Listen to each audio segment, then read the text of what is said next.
bad move by the 49ers? Well, to me, from a football perspective, let me be the first to say Chip Kelly can coach the game of football. He's won 10 games in his first 2 years in the NFL. He's got a 26-21 career record, so it would be just ignorant to sit there and try to say that he can't coach. Chip Kelly didn't lose his job in Philadelphia because he couldn't coach. Chip Kelly lost his job because he was in a profession where he didn't belong because he didn't know how to communicate with men, grown men paid to do this job for a living. He didn't know how to inspire. He didn't know how to cajole. He didn't know how to lead. And that's why he was gone. Because at the end of the day, he alienated players, coaches, and ultimately an owner in Jeffrey Lurie, who didn't even wait until the season ended to fire him. With 1 game to go on December 29th, Jeffrey Lurie said, "I've had enough of you. You got to go." And yet somehow, some way, in a little over 2 weeks, when you have the kind of reputation that he had, when you've got people saying he don't know how to communicate, he's a different kind of cat, you had a lot of questions. Not racist. Nobody's calling him racist. But the bottom line is you had a problem with communicating with men, so much so that they had concerns about you as the kind of man you are, who you are, and flat out didn't want to play for you. And somehow, some way, you lose your job because of that. And inside of 2 weeks, or a little more than 2 weeks, you have another job paying you $6 million a year.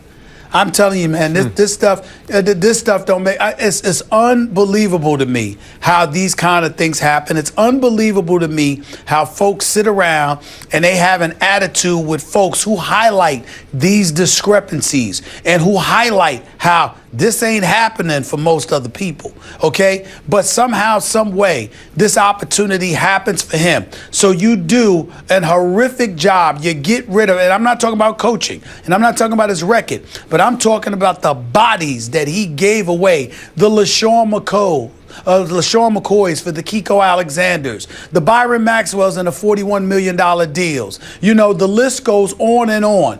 You get the DeMarco Murray coming, Ryan Matthews coming, having them in the backfield together, running east and west instead of north and south, debilitating, if not eviscerating, the productivity of your offensive line. All of these things are right there for everybody to see. And one of the most respected owners in the sport says, this guy's got to get on out of here now. And 2 weeks later, you have a job paying you $6 million a year. Wow. Wow. That's all I'm going to say. Wow. Wow. Wow. I think you said enough. And I think I agree with every word you just uttered. And I remind you that Jeffrey Lurie, in the end, questioned Chip Kelly's quote-unquote emotional intelligence. Not his football intelligence, but emotional. To your point, your ability to deal with football players, with grown men football players. I'm going bad move here, and Stephen A., I disqualify myself. I'm just not a fan. Not a fan, so maybe I'm not objective enough about this. You're right, he did win 10 games in his first 2 years, made the playoffs the first one, didn't make the playoffs the second one. And it's possible that we would have some Belichick syndrome operating here, and I mean Bill Belichick went from a disaster in Cleveland to a dynasty in New England because he, quote unquote, learned the error of his ways in Cleveland. Is it possible that Chip Kelly learned from his mistakes in Philly and he won't commit the same mistakes in San Francisco? I doubt it. It's possible. But I'm going to doubt it. I said it when he got fired.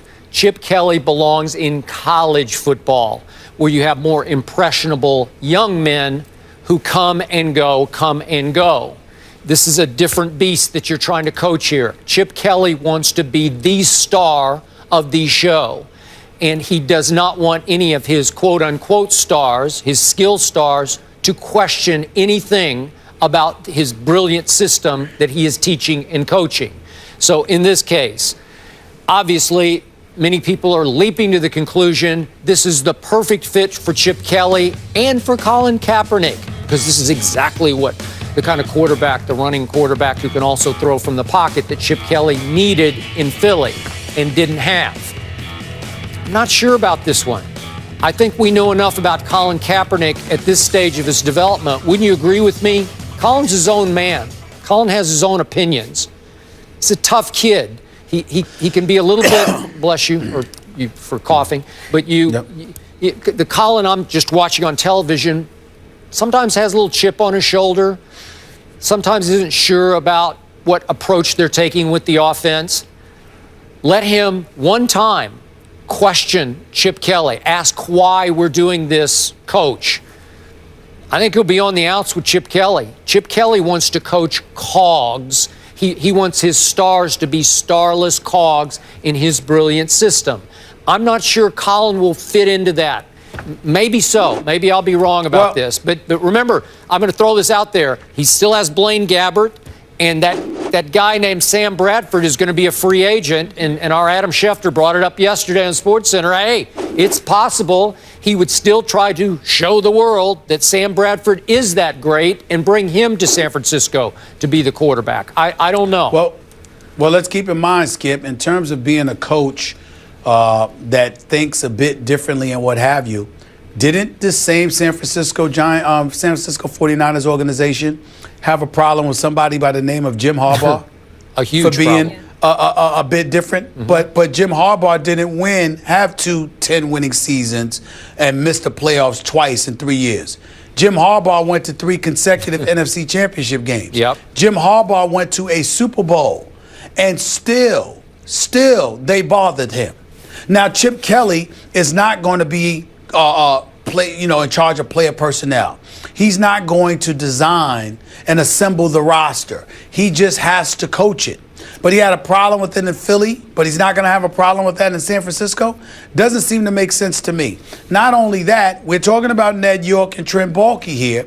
You said, again, who had a problem with Jim Harbaugh. But you're not going to have a problem with Chip Kelly? I find that hard to believe. And last but not least, and perhaps most importantly, Skip, once again, all of those things are irrelevant to me or pale in comparison to the importance of this point that I will reiterate.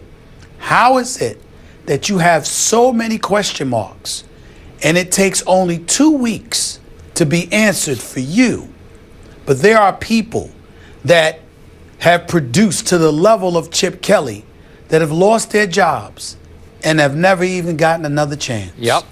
It's unbelievable to me that this could happen. And it just shows the flagrant lack of sensitivity and the flagrant level of disrespect to the coaching profession for those who don't look like Chip Kelly, who don't act like Chip Kelly, who don't share his same beliefs, etc. Evidently, you can get away with this when you're some folks, and you can't get away with that when you're others. Yep. It's unbelievable to me. It really is. But I remind you, you speak of the same owner and the same GM who just a year ago elevated somebody named Jim Tom Sula to head coach of the San Francisco 49ers, and it was a disaster. So do you trust them to have made the right choice here? I assume Mike Shanahan was in the mix. I remain a Shanahan fan. He has San Francisco roots in his coaching tree, obviously, and I assume it came down to those two. I would have gone for Shanahan here. That's just me. So would I. So would I. We know he has friends in high places there reconnecting with Tom Gamble, but he's going to have Chip does, yes. He's going to have his hands full because there's certainly a lot of holes on that roster, but they do have nepotism. Go ahead. Oh, no. Nepotism? Is that what you're trying to say? No, sort of. I was pointing at the connection. But the Eagles have $41 million in cap space, 4th most in the league, so that should help him out. But obviously, NFC West, tough division, so he's going to have his hands full. How do we know that? How do we know they're not related? We don't know anything about Chip Kelly other than the fact that he doesn't get along with a lot of people. That's true. All right, let's get to another newly crowned head coach when we come back. Hugh Jackson told the Stephen A. Smith Show on Sirius XM Mad Dog Sports Radio why he passed up on the Giants job.